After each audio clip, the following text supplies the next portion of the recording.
교회 여러분 평안한 아침 맞고 계신가요? 3월 28일 금요일 새벽 성서 읽기 시작하겠습니다. 오늘은 12제자를 부르신 예수님이라는 제목으로 마가복음의 말씀을 이어서 묵상하겠습니다. 먼저 오늘의 한마디는 메시지 성경의 저자이자 목회자들의 목사라는 호칭으로도 유명한 유진 피터슨의 말입니다. 사역보다 중요한 것은 함께하는 삶이다.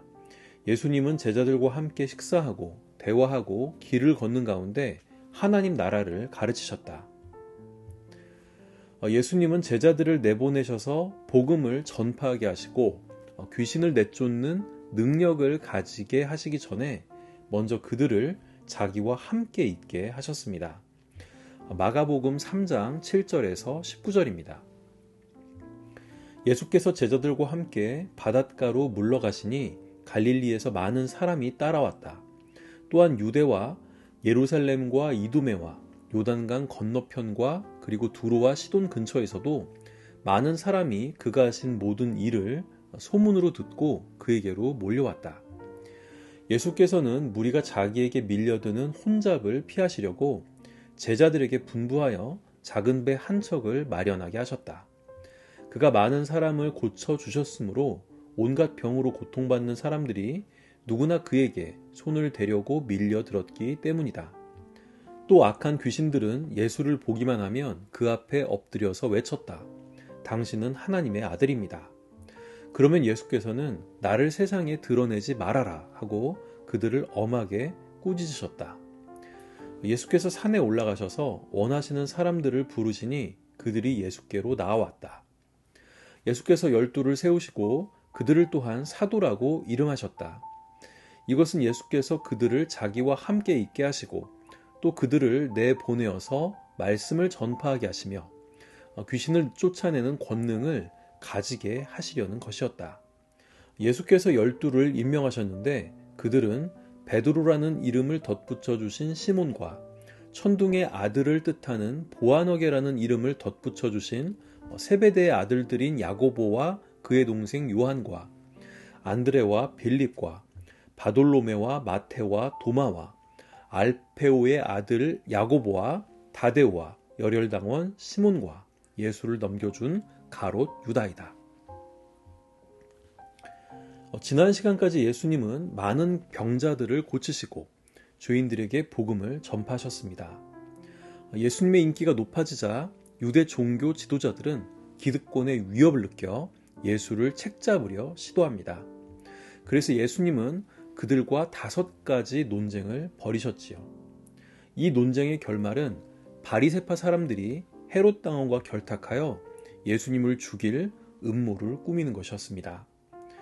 숨 고르기가 필요하다고 느끼셔서였을까요? 예수님은 갈릴리 바닷가로 물러가십니다. 그러면 본문을 살펴보겠습니다. 먼저 7절에서 10절입니다. 예수님이 갈릴리 바다로 물러가셨음에도 큰 무리가 예수님을 따랐습니다. 유대와 예루살렘부터 두로와 시돈에 이르기까지 각지의 많은 사람들이 예수님의 소문을 듣고 찾아옵니다.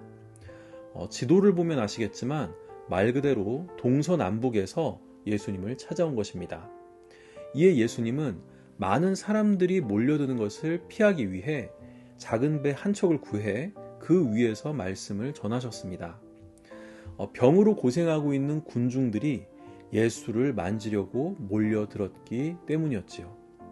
여기에서 병으로 번역된 헬라어 마스틱스는 문자적으로는 채찍을 의미합니다.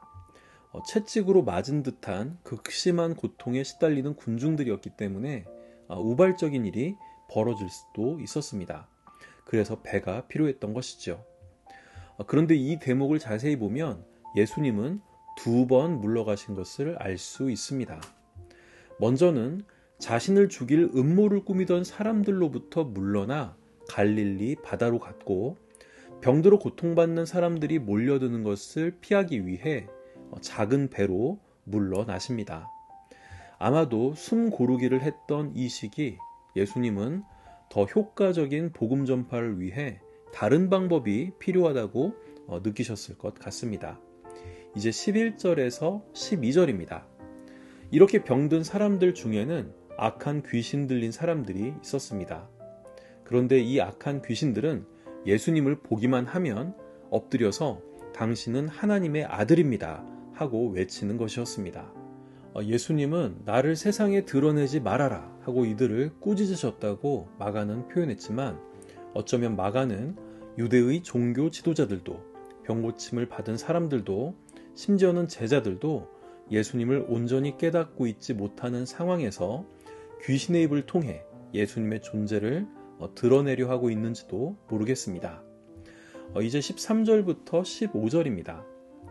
일보 후퇴하신 예수님은 2보 전진을 위한 전략으로 제자들을 세우십니다. 그런데 특이한 점이 있었습니다. 당시 유대 문화에서는 제자가 자신이 따르고 싶은 랍비를 찾아가 그의 제자가 되는 것이 관행이었습니다. 하지만 예수님은 자신이 원하는 자들을 부르셨습니다. 새한글 성경은 예수님이 자신의 마음에 딱 맞는 자들을 불렀다고 번역합니다. 고기 잡던 베드로를 부를 때, 세관에 있었던 마태 레위를 부를 때도 그랬듯 12명의 제자를 세우실 때도 이러한 방식으로 제자들을 부르셨습니다. 이제 마가는 예수께서 12 제자를 세우신 목적을 밝힙니다. 여기에서는 순서가 중요합니다. 먼저 그들을 예수님과 함께 있게 하시려고, 그리고 그들을 내보내서 말씀을 전파하게 하시려고, 이어서 귀신을 쫓는 권능을 가지게 하시려고 이 12를 세웠다고 마가는 말하고 있습니다. 하나님 나라의 복음을 전하는 것이 아무리 중요하다고 해도, 또 귀신 들린 자, 병든 자들의 고통을 덜어주는 것이 아무리 중요하다고 해도 예수님과 함께 머무는 것보다 이러한 사역이 우선되어서는 안 된다는 것입니다. 먼저 예수님을 가까이서 보고 배우는 것이 먼저요. 예수님과의 깊은 교제 속에서 협소한 자신의 자아를 깨고 나와 예수님과 일치되는 경험을 하는 것이 우선이라는 것입니다. 요한복음의 비유처럼 포도나무에 온전히 접붙임을 받은 후에야 포도 열매를 맺을 수 있다는 것이지요. 이제 마가는 예수께서 세우신 12명의 제자를 열거합니다. 이 사람들의 출신 성분을 보면 우선 베드로, 안드레, 야고보, 요한 이렇게 4명은 어부였고, 레위, 마태는 세리였으니 친로마파, 우리식으로 말하자면 친일파였습니다. 또 시몬은 열심 당원이었으니 우리식으로 말하자면 독립운동가였고, 가롯 유다는 이스카리옷, 즉 단도를 품고 다니는 의열단이었습니다. 나머지 사람들의 출신 성분을 알 수는 없지만 특별히 내세울 것이 없는 사람들이었던 것은 분명해 보입니다. 예수님은 이렇게 별 볼 일 없는 사람들을 제자로 부르신 것입니다. 그러면 오늘 본문이 우리에게 주는 교훈에 대해 생각해 보겠습니다. 첫 번째, 예수님은 자신을 찾아오는 사람들이 많아지자 물러나셔서 숨고르기를 했다는 점입니다. 우리도 일이 잘 될 때, 그래서 너무 바쁠 때 이러한 물러남의 영성이 필요하다고 생각합니다. 두 번째, 숨고르기를 하며 예수님은 제자들을 세우셨는데 특히 제자들에게 먼저 자신과 함께 있기를 원하셨다는 점입니다. 예수님은 사역보다 교제를 원하십니다. 일이 많고 사역이 급하다고 해도 예수님과 보내는 친교의 시간이 그 무엇보다 중요하다는 사실을 잊지 않으셨으면 좋겠습니다. 그리고 셋째, 예수님은 제자들을 세우시는 것을 사역의 중심으로 삼으셨다는 점입니다. 능력이 많으신 예수님도 혼자 사역을 감당할 수 없으셨습니다. 그래서 제자들이 필요했지요. 그래서 제자들을 부르셨는데 제자들은 하나같이 특별한 것이 없는 사람들이었습니다. 이는 지금도 마찬가지입니다. 나 같은 사람을 왜 부르셨는지 생각하지 마시고 늘 사람을 통해 역사하시는 주님께 자신을 내맡기는, 그래서 주님의 제자로 귀하게 쓰임받는 우리 모두가 되길 소망합니다. 함께 기도하겠습니다. 예수님은 우리를 제자로 부르셨습니다. 그러니 저희를 마음껏 사용해 주시기를 원합니다. 언제나 사람을 통해 역사하시는 예수님의 이름으로 기도드립니다. 아멘. 오늘의 찬양은 온맘 다해입니다. 주님과 함께 교제하는 고요한 시간 보내시는 오늘 하루 되시길 바랍니다. 저는 다음 주 목요일에 다시 찾아뵙겠습니다. 감사합니다.